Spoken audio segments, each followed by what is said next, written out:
Bismillahirrahmanirrahim. Assalamualaikum warahmatullahi wabarakatuh. Bismillah, alhamdulillah, wassalatu wassalamu ala rasulillah Sayyidina Muhammad ibn Abdillah wa ala alihi wa sahbihi wa mawalah, amma ba'd. Alhamdulillah, bersyukur kepada Allah Subhanahu wa ta'ala karena pada kesempatan malam hari ini kita diberikan kekuatan, kesehatan, keafiatan oleh Allah Subhanahu wa ta'ala, sehingga alhamdulillah kita bisa berkumpul di masjid yang kita cintai ini dalam rangka melaksanakan sholat Isya berjamaah, dan insya Allah akan dilanjutkan dengan sholat tarawih berjamaah. Salawat serta salam selalu tercurah limpahkan kepada panutan kita, suri tauladan kita, Nabiyuna wa Maulana Muhammad Sallallahu alaihi wasallam. Yang kami hormati pengurus Masjid Nurul Iman, serta yang kami hormati seluruh jamaah muslimin muslimat Masjid Nurul Iman. Alhamdulillah, ini malam kedua kita melaksanakan sholat tarawih, dan tadi kita baru saja melaksanakan puasa di hari pertama. Alhamdulillah. Jamaah sholat tarawih rahimakumullah, para sahabat, para tabi'in, para tabi'ut tabi'in, para salafuna sholih, orang-orang soleh terdahulu, mereka berdoa meminta kepada Allah untuk dipertemukan dengan bulan suci Ramadan, bukan 1 hari 2 hari, bukan 1 minggu 2 minggu, bukan 1 bulan 2 bulan.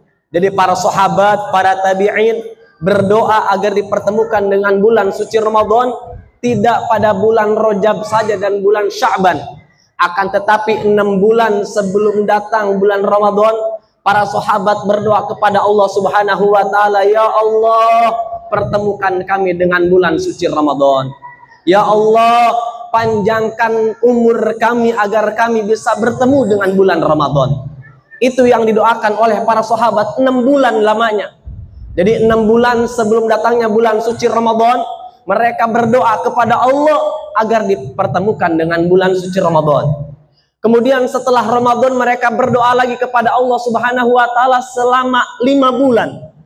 Apa yang mereka doa? Apa yang mereka minta? Yang mereka doakan kepada Allah Subhanahu wa ta'ala yaitu, ya Allah, terima ibadah puasa kami. Ya Allah, terima qiraatul Quran kami. Ya Allah, terima qiyamul lail kami. 5 bulan mereka berdoa kepada Allah Subhanahu wa ta'ala agar seluruh rangkaian amaliyah mereka di bulan Ramadan seluruhnya diterima oleh Allah Subhanahu wa ta'ala. Kenapa para sahabat begitu lama berdoa agar dipertemukan dengan bulan suci Ramadan, dan begitu lama berdoa 5 bulan agar ibadah-ibadah mereka diterima oleh Allah Subhanahu wa ta'ala? Karena para sahabat, para tabi'in, para salafun sholih, orang-orang soleh terdahulu paham betul bahwasannya bulan Ramadan adalah bulan yang mulia. Bulan Ramadan adalah bulan yang agung. Para jamaah, Ramadan ini bisa diibaratkan sebagai madrasah. Kita bisa mengambil begitu banyak pelajaran. Yang pelajaran yang bisa kita ambil, yang pertama adalah kita diajarkan untuk sabar. Jadi di bulan Ramadan kita diajarkan untuk sabar. Sabar menahan dari segala yang dapat membatalkan puasa. Dari makan dan minum, dari segala sesuatu yang dapat membatalkan puasa. Makan itu tidak boleh siang hari. Bolehnya kapan? Setelah azan. Setelah azan maghrib boleh makan. Minum tidak boleh di siang hari. Setelah azan maghrib boleh minum. Ya, begitupun yang lainnya. Bapak-bapak yang udah punya istri, siang-siang nggak boleh. Bolehnya kapan? Habis tarawih, ya, bukan habis maghrib. Kalau habis maghrib kecepatan, habis tarawih baru boleh, biar agak lama waktunya. Ya, Masya Allah. Jadi kita diajarkan untuk sabar di bulan Ramadan. Dan puasa itu kata Allah Subhanahu wa ta'ala as-saumu li wa ana ajzi bihi. Puasa itu untukku dan aku sendiri yang akan memberikan pahalanya kepada orang-orang yang berpuasa. Karena ibadah puasa berbeda dengan ibadah-ibadah yang lainnya.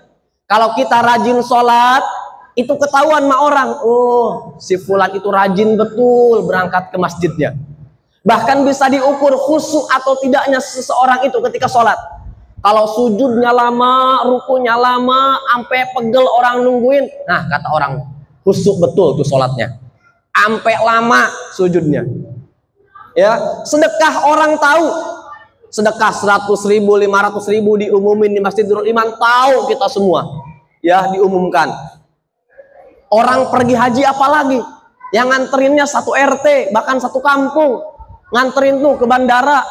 Bahkan ada yang nganterin sampai ke Jakarta. Ya, tahu semua kalau ibadah haji. Tapi puasa itu nggak ada yang tahu kecuali kita sama Allah. Makanya kalau ibadah-ibadah yang lain nggak bisa pura-pura. Nih kita sholat pura-pura, diomelin orang. Ya sholat sambil tengok-tengok, marahin orang. Ya sedekah pura-pura, Pak saya sedekah 5 juta ke masjid. Tapi berganti jam itu uang diambil lagi. Ya dimarahin orang. Ibadah haji pura-pura, sekarang lagi viral kan? Naik haji, naik galon, ya jalan kaki, ya terbaru jalan kaki bagaimana lewat lautnya? Ya tenggelam kali. Ya kalau ibadah-ibadah yang lain gampang, ya apa namanya, nggak bisa pura-pura. Tapi puasa nih, ini gampang pura-puranya. Apalagi hari pertama tadi nih lemes-lemes, lemes karena yang nggak biasa puasa hari pertama, aduh bawaannya. Ngelihat sanglet di dapur mirip marjan, kecoa di kamar mirip korma.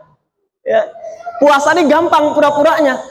Kita lemes, haus, masuk kamar aja, makan sepiring 2 piring, nggak ada orang lihat, minum, tinggal keluar, lap mulutnya, pura-pura jalan lemes. Aduh, lemes betul puasa di pertama nih. Padahal dia udah makan di kamar. Gampang pura-puranya kalau puasa. Makanya puasa ini ibadah yang nggak bisa pura-pura. Makanya ini dilatih kesabaran kita, dilatih apa namanya kejujuran kita. Ya, karena yang tahu ibadah kita hanya kita dengan Allah Subhanahu wa Ta'ala. Masalah nih biar cepat yang terakhir. Ya, puasa mengajarkan kita kepekaan. Peka, ya, kita merasakan betul tuh tadi seharian penuh bagaimana rasanya haus gak minum, bagaimana rasanya lapar gak makan. Kita baru seharian, di luar sana ada banyak orang yang bukan 1 hari, bisa jadi sehari semalam, bisa hari 2 hari 2 malam. Bahkan ada tuh berita yang viral, ada seorang anak yatim terlantar, bapaknya nggak tahu, ibunya nggak tahu di mana karena dia yatim. Akhirnya karena ini anak-anak masih kecil, apa yang mereka lakukan?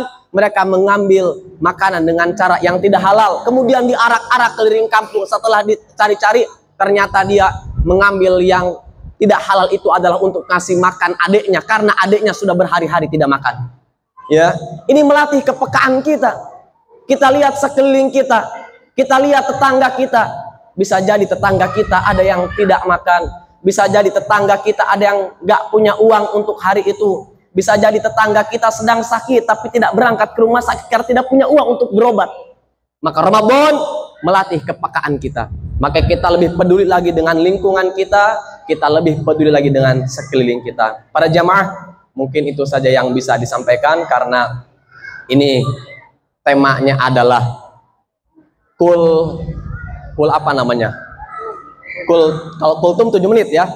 Kalau kita bukan kultum nih, namanya kita kul apa ya? Kuliah menunggu tarweh ya. Kulmareh gitu kali ya. Kuliah menunggu tarawih.